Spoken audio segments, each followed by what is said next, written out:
Good morning, everyone.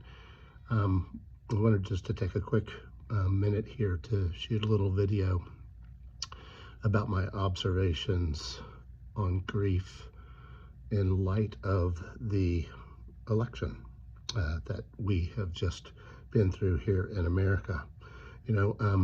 God says in the book of Ecclesiastes that there's a time to laugh and a time to dance, and I know for many of you, that time is now, as the election turned out just the way you hoped it would. For others of you, God's word also says there's a time to weep and a time to grieve. And I know many of you might be in that place because it didn't turn out the way that you had hoped.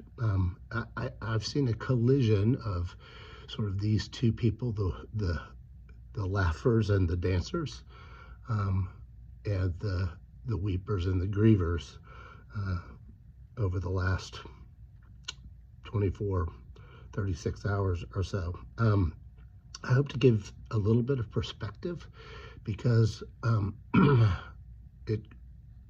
it's sad to me, and I grieve the fact that there's so much polarization and mean-spiritedness that has surrounded this whole election for years, our politics for years, and but what I've seen really acutely over the last couple of days, and hopefully in some small way, maybe provide one pathway to healing, which is my hope.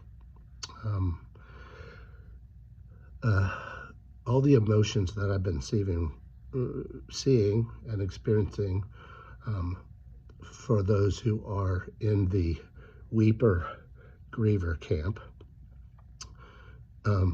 have really been the same emotions that I've been describing as I've been traveling this road of grief after my wife Jen died. There's anger and sadness and confusion and shock and even some loneliness that I've been experiencing and seeing from many of you who where the election didn't turn out the way that you had hoped, right? And I just wanted to name that for many of you, this is a time to grieve. It's a time to grieve for many, many different reasons, most of them personal to each one of us, but broadly speaking, because this world and our politics and this election brings up the reality that it's not the way it's supposed to be. There's so much loss, and that's to be grieved. That is to be grieved. And so for you who are feeling those things and feeling that grief, I just wanted to name that and to encourage you just to sit in it, and to name that and to let it come and to feel those things and take your time to do that.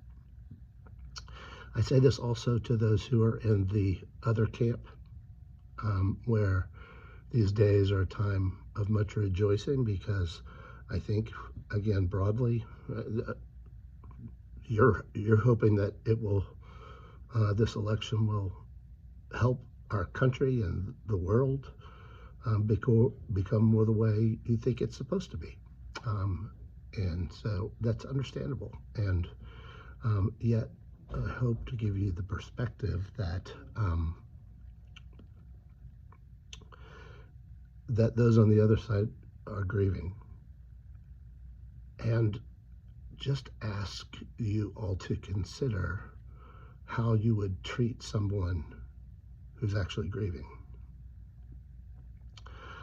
My hope is that you wouldn't belittle them or judge them or hate them, but you might have empathy and compassion for them. And maybe there, in that place, we might be able to find at least one pathway to healing. We all want the world to be the way it's supposed to be. Um, and when it's not, we grieve. There are all different kinds of grief. Grief of the loss of a loved one, like I've been through. Grief of the loss of a job, of the loss of a pet, the loss of a friend, disappointment, on and on and on. But at heart, we grieve because we want the world to heal. And that's exactly what the gospel holds out for all of us. It's not going to heal through our politics, ultimately.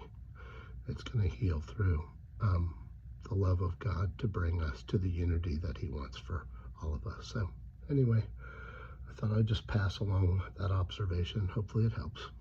Hope you have a good day. Take care.